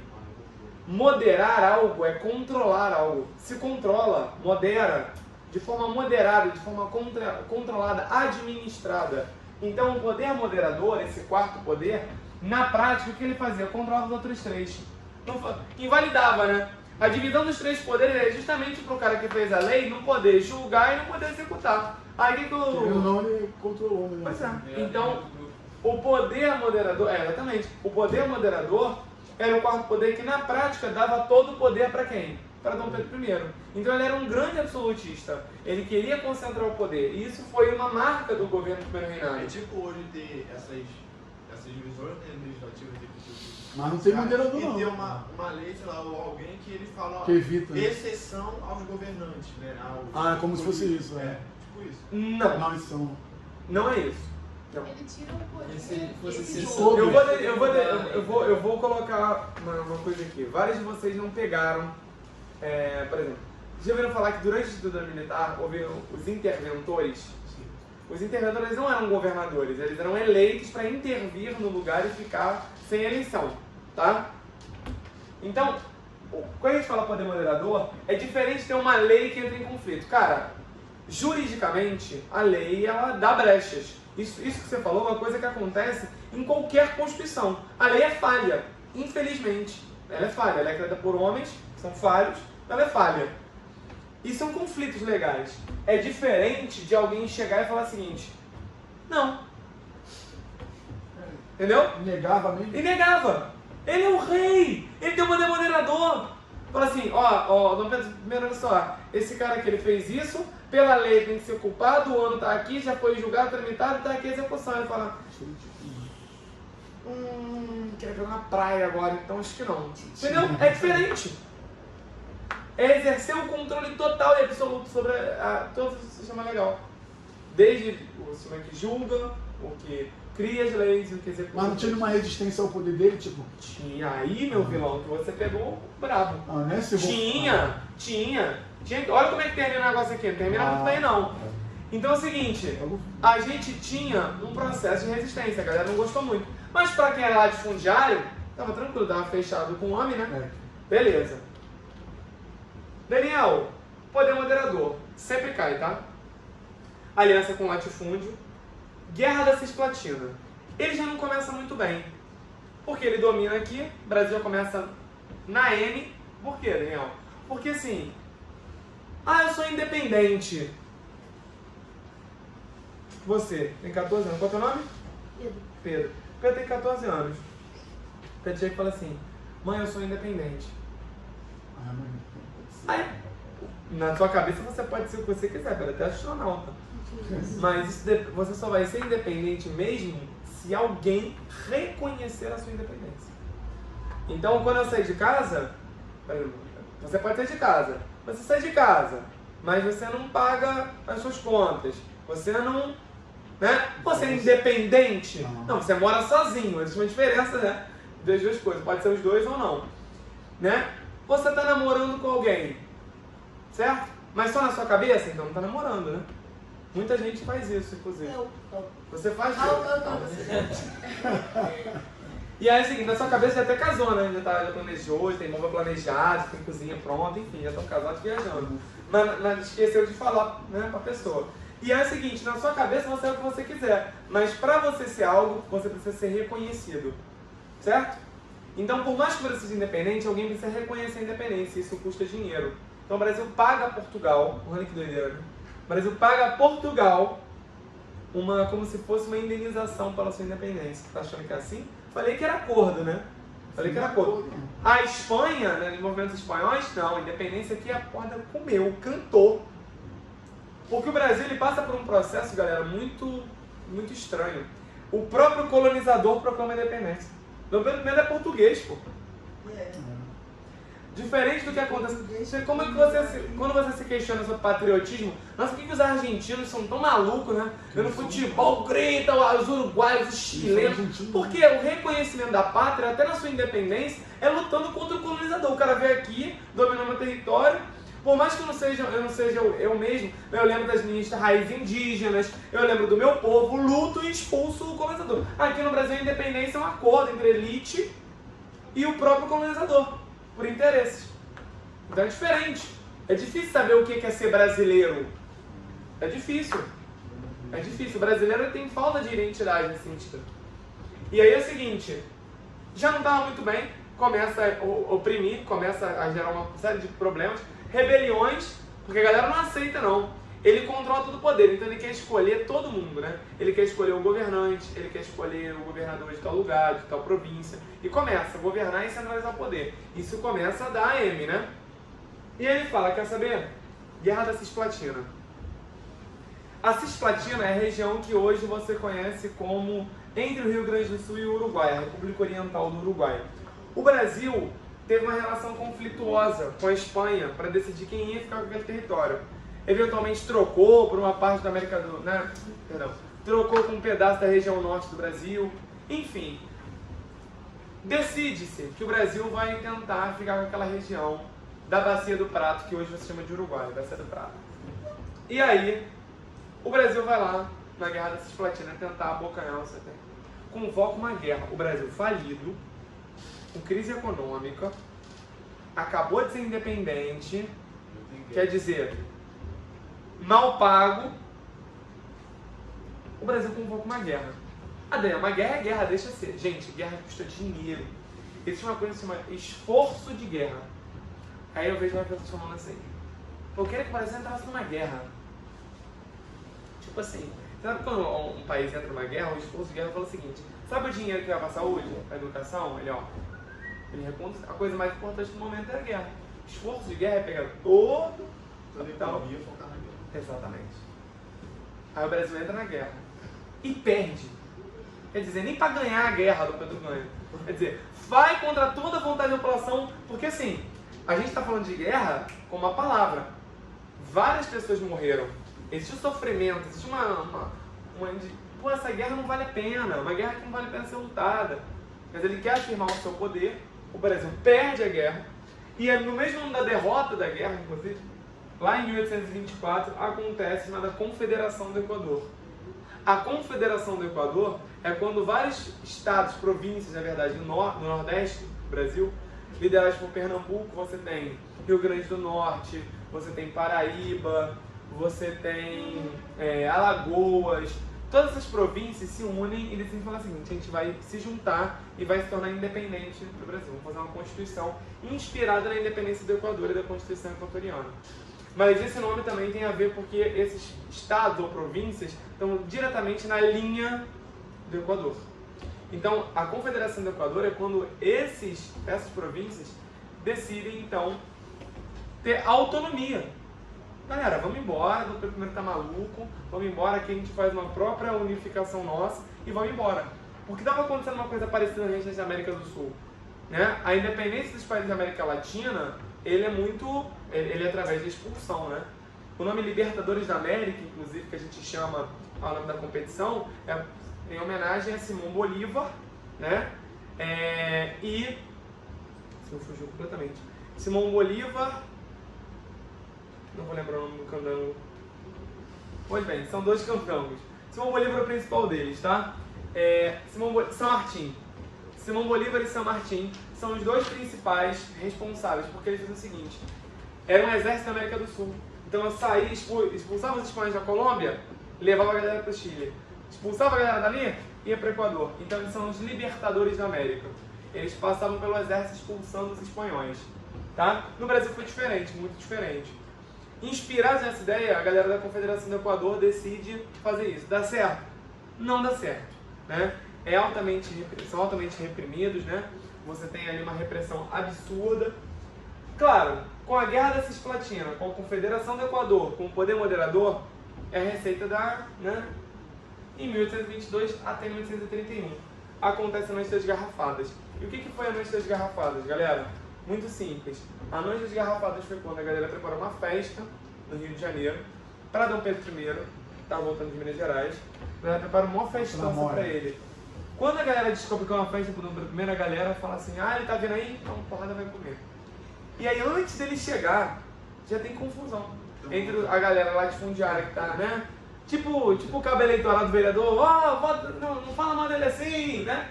E aí a galera defendendo e a galera literalmente arremessando garrafas no meio da festa contra os defensores, apoiadores da Pedro I. E jambrolha, é uma guerra assim, campal, urbana. E aí, Noite das Garrafadas. É o fim do primeiro reinado. Ele faz o quê? Mete o pé, 1871, vai para Portugal e já faz uma prática no Brasil que é comum, né? Já deixa o filho aqui, já abandona, solidão paterna, que é tranquilo. Já deixa a criança aqui, com 8 anos de idade, de longa data esse negócio. Deixa aqui com 8 anos de idade, acho que com 7 anos de idade, Dom Pedro II, que não era Dom Pedro II, era Dom, era Pedrinho no máximo, né? Tá aqui. E mete para Portugal. Quando ele faz isso, a abdicação do trono, ele volta para Portugal, fica aqui, é o começo do chamado período regencial, tá? Porque ele não pode assumir. Quando a gente fala que a regência, né, está regendo algo, tem alguém controlando. Por exemplo, o que é o regente? Maestro é um regente. Porque ele não está tocando violino, ele não está tocando o bumbo, ele não está tocando o surdo, mas ele está controlando. Então ele não tem o poder do instrumento, mas tem um controle sobre ele. Olha que legal, para entender. A pessoa que vai assumir, ela não tem o poder, porque ela não é o imperador, mas ela controla quem tem. Então quem for o tutor Dom Pedro II, né, que não é Dom Pedro II, vai controlar o poder que ele tem. E aí a gente vai para o período regencial. O período regencial, então, ele vai até 1840. Ele é dividido em dois tipos de regência, tá? As regências trinas, a gente tem a trina provisória, que o nome já diz tudo, né? É trina porque de quantas pessoas? Fala, 3? 3 pessoas. E ela é feita de forma provisória, só ali para assumir, acabar com o poder moderador, segurar as pontas, falar: galera, boa noite, não é bem assim, negócio aqui, eu sou o fulano. E aí 3 representantes. Como eram escolhidos? Eram advogados, médicos, padres, pessoas respeitadas na sociedade, naquele momento, ligadas aos interesses também, né? Aos partidos políticos. Não como a gente conhece partido político como hoje, mas partido no seu sentido mais de grupo, tá? Dos grupos políticos. E aí assume a regência trina provisória, e aí a gente tem depois a regência trina permanente, que não é tão permanente assim, né? Essa regência trina permanente, ela cria, por exemplo, a Guarda Real, para proteger o Dom Pedro II, ela acaba com o poder moderador, ela propõe uma nova Constituição. Mas esse é um período muito confuso. Talvez é o período mais confuso da história do Brasil. Quer dizer, até hoje, né? Não Vamos ver, daqui uns 10 anos a gente tem uma nova revisão sobre esse termo. Mas por que é tão confuso? Porque o Brasil tem um imperador com 7 anos de idade, pô. Você entende como confuso isso é? Então é um período onde o maior número de rebeliões acontece. A gente vai ver daqui a pouco. Olha aqui. Cabanagem, balaiada, sabinada, revolta dos malês, farroupilha. E não é revolta tranquilinha, não. É só revolta para meter o pé, por emancipação. Então o que acontece? Claro, pô, o rei do imperador tem 7 anos de idade e a galera que está controlando o poder, ele quer concentrar poder ainda. E aí o que acontece? Regência trina permanente. Daniel, o que acontece? Nessa regência trina permanente tem 2 nomes. Um é de um grupo chamado liberais e o outro é chamado grupo conservador. Dos liberais é o chamado padre Diogo Antônio Feijó. O padre Feijó assume na chamada regência una, onde só um assume, né? E aí tem a regência de Feijó. Feijó faz um negócio que dá errado. Muito errado. Feijó tenta dar autonomia para os lugares, mas começa a interferir na economia de cada província. A galera se rebela, tanto que a maior parte das rebeliões acontece durante o governo do Feijó. Em um ano, ele faz o quê? Alega problemas de saúde e vai embora, né? No futebol, quem tá acostumado chama isso de pede pra cagar e sai, né? Fala assim, pô, irmão, finge, se joga no chão e mete pé. É o que ele faz. E aí, só que já tá feita, né? E aí o que ele faz? Ele vai embora e pro lugar dele vem um outro homem, um outro representante, uma outra regência una, não mais de Feijó, mas de Araújo Lima. Araújo Lima é um militar que vai concentrar o poder ao invés da autonomia e vai ser o responsável por controlar as rebeliões que estão acontecendo naquele momento, tá? Saudade de mim? É que agora tá distante. Tô morando lá, Araruama agora. Tô por lá. Mas essa é especial, É o quê? Eu vou viver a vida artística. Eu sou entendeu? Sou um Schopenhauer da vida. Aqui você tem um controle. Esse cara é muito bom. Aqui você tem um controle das rebeliões, tá? Então, se a maioria delas acontece durante Feijó, é durante a regência una de Araújo Lima que ele vai controlar. Inclusive o nome da cidade Duque de Caxias, né? Que não era Duque ainda, mas já era Caxias. O nome Duque de Caxias se revela, porque Duque de Caxias vai ser um dos maiores repressores do final do período regencial e do começo do segundo reinado, tá? Cabanagem. A cabanagem acontece onde hoje ser o Pará, né? O chamado Grão-Pará, tá? A cabanagem tem esse nome, por exemplo, pelos cabanos, né? Das cabanas, é muito simples de entender, né? Acontece no Grão-Pará, a galera tem desigualdade social, tem concentração de poder latifundiário, começa uma rebelião lá e rapidamente ela é reprimida. Pobre fazendo rebelião, né? Povo reprimido, porrada dentro, acabou. Balaiada, Maranhão, 1838. O nome balaiada, sabe o que é balaio? Você, Pedro, talvez não saiba, né? Mas quando a gente fala que é um balaio de gato, quer dizer que é uma confusão. O balaio é uma espécie de trançado típico do Brasil para fazer cesta, né? Os cesteiros fazem balaio, ficar trocando, né? E os balaieiros, né? A galera que trabalhava com artesanato, também reclamava da desigualdade social, do confronto entre oligarquias, ou seja, reclamava da desigualdade, do abandono, sobretudo no Norte e Nordeste, durante o Brasil Império. E aí, repressão. A Sabinada não é de não saber nada, mas é de não de Fernando Sabino, mas de Francisco Sabino. Fernando é o poeta. Francisco Sabino era médico e ele teve uma ideia na Bahia. Galera, vamos tomar o poder aqui em Salvador até Dom Pedro II poder ter idade para governar. Até lá a gente vira autônomo. Rapaziada, não gostou muito dessa ideia não, né? Foi lá e ó, teve padre que morreu, um médico que morreu, e não morreu fácil não, morreu degolado. Revolta dos malês, essa é uma das mais importantes, lá em 1835. Uma revolta escrava no Brasil. Lembra que eu falei que tinha gente que falava 12 línguas? Os malês são escravos muçulmanizados, ou seja, muita gente não sabe, mas a maior parte do continente africano, religiosamente, é muçulmana, é islamizada por conta da expansão de Maomé. A religião predominante na África é essa. Não à toa, por exemplo, jogadores como Mohamed Salah, que é egípcio, né? Que fica na África, para quem teve alguma dúvida. O Egito fica na África, Mohamed Salah é egípcio, mas é muçulmano, né? O nome dele, inclusive, é Mohamed, Maomé, né? E aí tem a revolta dos malês, de escravos muçulmanizados, né, que está ali do norte da África, sobretudo do Marrocos. E eles se organizam aqui e começam a tentar tomar o poder. Não dá certo por traição. Normal, né, cara? Traição é um negócio que acaba com tudo. Até tudo, todo mundo, né? Mas eles conseguem imprimir culturalmente uma coisa importante. É a única rebelião que luta declaradamente pelo fim da escravidão, é a revolta dos malês. Isso normalmente é destacado, viu, pelas questões. As mais diferentes são a revolta dos malês e a guerra dos farrapos, a farroupilha. Oi? Deu ruim? A gravação Bateria fraca É. também. Tu vai lá chamar ele então? Pode ser? Obrigado. Tu tava na porta, cara, você tão mal. A guerra dos farrapos, olha pra cá, não dorme não, cada meio-dia. Farroupilha. A gente tem, a farroupilha vai de 1835 até 1845, quer dizer, 10 anos de guerra, né? E a farroupilha é a única que consegue ter as suas necessidades atendidas. A única. Padre, eles vencem por um motivo muito simples. Pobre, pobre, pobre, pobre, Rio.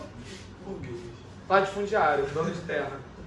Porque, apesar de não ser farrapos, é pelo nome dos trajes dos pobres que lutavam no Rio Grande do Sul e Santa Catarina. Mas, isso aqui é na Bahia, tá? Malês, esqueci de falar, Salvador. A farroupilha, farrapo só o traje de quem lutava. Os interesses são o seguinte, o que acontece? Quando acontece o período regencial, o Rio Grande do Sul, ele fazia, a principal economia é a economia do charque. Sabe o que são os charcos? É a carne seca, né? A carne tradicional. Isso é charca, né? Isso. Carne de sol, né? E aí, nesse caso aqui, a troca acontecia sobretudo com o mercado uruguaio. E aí é o seguinte, o Rio Grande do Sul tinha o menor valor de repasse, então o território do Rio Grande do Sul não recebia os mesmos insumos do período regencial do que as outras províncias. Estão entendendo? Não recebia o mesmo dinheiro do Império naquele momento. Beleza? E aí fala o seguinte, e essa carne sendo comercializada, hein? Vamos taxar e vamos aumentar os impostos e proibir o comércio? Aí ela fala, pô, peraí, tu já não me dá insumo necessário e agora você ainda quer aumentar a taxação e proibir essa relação comercial com o Uruguai? E aí os latifundiários do Rio Grande do Sul, tá? Os latifundiários começam a lutar pela independência total do Rio Grande do Sul, que consegue. O Rio Grande do Sul, ele vira a República Piratini, né? Fica independente, ou a República Rio-Grandense, e isso se estende a Santa Catarina, com a chamada República Juliana, né? É engraçado que de Catarina vai para Juliana, né? Depois volta para Catarina de novo. É obrigatório ter nome feminino no estado. E é o seguinte, a República Juliana e a República Piratini, seria tão legal, né, morar num lugar chamado República Juliana. É o seguinte, você tem uma independência, uma autonomia liderada pelos latifundiários. Mas Daniel, você falou que ela vence. Você falou que a cabanagem era pobre e porrada. Balaiada, porrada, Duque de Caxias. Senta ali o cacete lá em Sabinada e Malês. Aqui resolve porque Duque de Caxias lá não chega dando porrada, porque é latifundiário. Aí tem uma negociação, entendeu? E aí Duque de Caxias lá não bate em todo mundo. Eles são atendidos? Sim, caras pálidos, eles são atendidos. Eles têm os interesses econômicos do charque com o Uruguai atendidos pelo período regencial da época, por Araújo Lima, negocia com a galera e o Rio Grande do Sul e Santa Catarina voltam a integrar o território brasileiro. Beleza? Como sugestão, eu destaco que vocês estudem sempre malês e farroupilha, porque são as mais diferentes. Tá? Uma porque foi atendida e durou 10 anos, a outra porque foi a única rebelião escrava, necessariamente. Beleza? Tranquilo? Cara de vocês completamente oposto. Vou continuar. Deixa eu ver que horas são aqui. A professora de Química me deu uma quebrada, né? Eu vou fazer o seguinte, a gente são meio-dia e 8. Eu tenho que terminar Império e começar a República e tentar fazer as questões. Será impossível fazer tudo hoje. Eu entrei aqui meio-dia e meia, eu entrei aqui 10 e meia. O que vocês preferem fazer? Agora é a hora. Almoçar. Então, beleza. Mas ele é um... Vocês querem? Porque eu posso continuar. Posso tentar fazer o seguinte. Posso tentar fechar o Brasil Império. República, acho muito difícil, ó. República eu não sei. Porque como eu entrei aqui 10h30, né? A professora aqui ajudou vocês, mas não é prejudicada. Eu posso ir até mais ou menos meio de 15, meio de 20 para não atrapalhar o almoço de vocês. Posso fazer isso? Sim, Eu vou atrapalhar o meu também, mas aí a gente fica tranquilo.